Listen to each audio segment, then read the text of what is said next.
Today, we're diving straight into a fascinating, deeply reflective spiritual concept. We are unpacking the absolutely critical difference between our outward religious actions and our hidden internal convictions. It's a distinction that literally forms the bedrock of Islamic theology. So, let's jump right in and explore what it truly means to hold faith, not just in what we do, but deep down in the heart. Here's a really simple question, but man, it carries a ton of weight. Are all Muslims true believers? In everyday conversation, we kind of just use the words Muslim and believer interchangeably, don't we? But if we look closely at the foundational text of Islam, these two concepts are actually completely different stages of spiritual growth. To really challenge our assumptions right out of the gate, let's look at a pretty surprising historical story that hits the nail right on the head. Picture this scene. A group of Bedouins comes up to the Prophet Muhammad and they confidently announce, "We have believed." But then a revelation comes down that basically shocks everyone. In chapter 49, verse 14 of the Qur'an, Allah responds, "The Bedouins say, 'We have believed.' Say, 'You have not yet believed.' Rather say, 'We have submitted,' for faith has not yet entered your hearts." Just think about that for a second. They had accepted Islam, they were entirely recognized as Muslims, and yet the text explicitly says true faith hadn't actually entered their hearts yet. Okay, so let's clearly define our terms here. The word Islam literally translates to submitting yourself to Allah and following His commands. So imagine someone accepts Islam today. They declare their faith, they start praying, they're fasting during Ramadan, they're following all the rules. This outward, observable state of submission and compliance, that is Islam. It is heavily focused on what can physically be seen on the outside.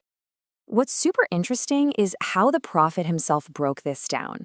In the famous Hadith of Jibreel, the angel Jibreel asked the Prophet, "What is Islam?" And the Prophet replies by listing the 5 pillars, testifying there is no God but Allah and Muhammad is his messenger, establishing prayer, giving zakah or charity, fasting Ramadan, and performing the Hajj pilgrimage. Notice the absolutely crucial pattern here. These are all physical actions: praying, fasting, giving money, traveling. Islam, by its very definition, is mostly about external behavior that anybody else can observe. But let's switch gears for a second and run a quick thought experiment. Imagine you are completely alone in a room. There are no cameras anywhere, no friends, no family watching. You have the absolute perfect opportunity to do something wrong, and there is zero chance of getting caught or facing any worldly consequences. But you stop yourself. Why? Why on earth would someone hold back when all that external pressure is totally gone? Well, the answer to that brings us to our second core concept, Iman. Iman is that deep faith, that absolute certainty, that internal conviction that lives entirely inside the heart. It is the hidden internal driving force that tells you, Allah can see me, even when literally nobody else can. So while Islam is that outward submission we just talked about, Iman is the internal reality that governs what you do when you are in complete isolation. And you can really see this contrast if we look back at that exact same Hadith of Jibreel. When asked about Iman, the Prophet listed 6 different pillars: belief in Allah, His angels, His books, His messengers, the last day, and divine decree. Do you see the huge difference here compared to the pillars of Islam?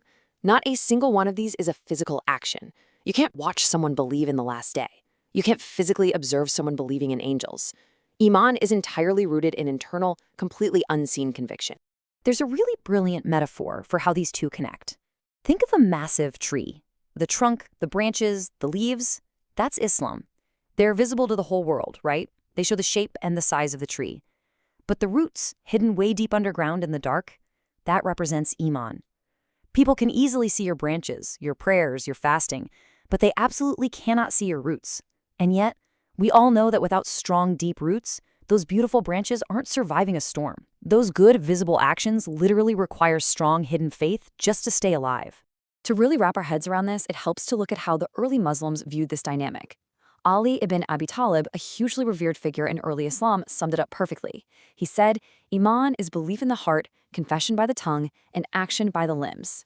This is so profound because it proves that true internal faith doesn't just stay bottled up inside.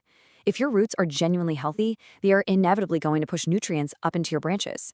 True internal faith always ends up transforming your external behavior. And we see this exact same idea echoed by the famous early scholar Hassan al-Basri. He said, "Iman is not wishful thinking or claims. It is what settles in the heart and is confirmed by actions." I absolutely love this quote. It completely shuts down the notion that you can just say, "Oh, I believe," and call it a day. Faith isn't just a passive, empty claim. It's a heavy weight that settles deep down in your heart, and then it literally demands to be confirmed by how you physically live your life every single day. Which actually brings us to a really fascinating modern dilemma. You hear it all the time today, right? People saying, well, my heart is clean. And they use that as an excuse for not practicing the outward actions of their faith. But based on everything we've just unpacked, that claim has a massive logical flaw. If the roots are truly healthy, shouldn't we be seeing some leaves? If a person's heart is genuinely connected to the divine, shouldn't that be visibly obvious in their honesty, their character, and their dedication to prayer? A truly clean heart is going to produce visible fruit. The Qur'an actually zeroes in on this when describing a true believer. Chapter 8, verse 2 says, "The true believers are those whose hearts tremble when Allah is mentioned, and whose faith increases when His verses are recited to them." Notice what's happening there. The text doesn't start off by talking about how a believer dresses or how much money they donate.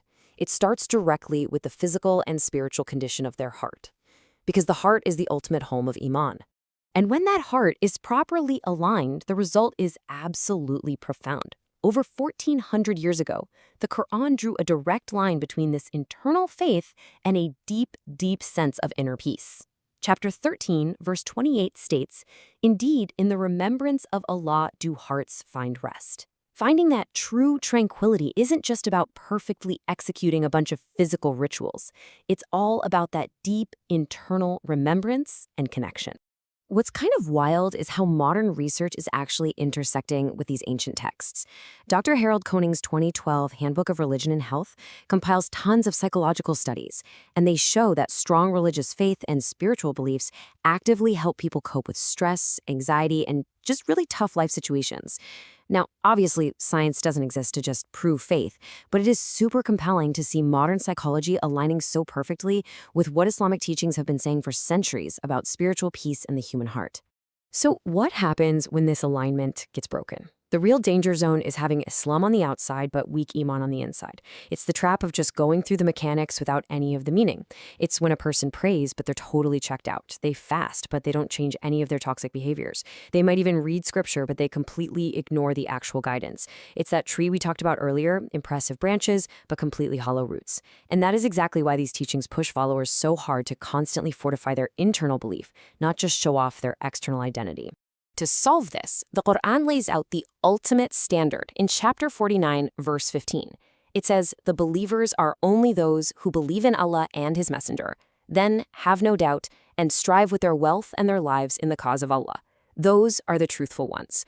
Just look at that progression. First, you have the internal belief. Then, the absolute absence of doubt, that unwavering certainty we call Iman. And finally, you get the outward striving, which is Islam.